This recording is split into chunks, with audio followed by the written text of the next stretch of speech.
RCB bowler S Dayal மேல sexual harassment case register பண்ணிருக்காங்க UP police. 18 வருஷ போராட்டத்துக்கு அப்புறம் லாஸ்ட் இயர் ஐபிஎல் கப் அடிச்சாங்க ஆர்சிபி.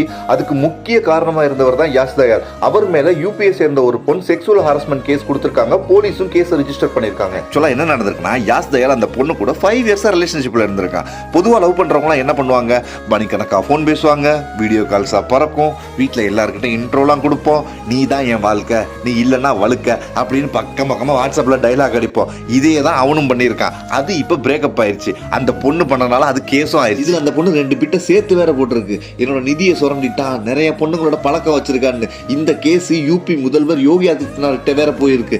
இதை பார்க்கும்போது ஆக்சுவலா ஒரு பிரேக்கப் கேஸ் மாதிரி தானே இருக்கு.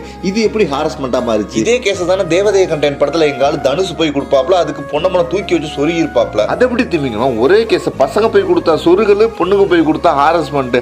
ஐ கான்ட் டேக் திஸ் யார். Justice for S Dayal.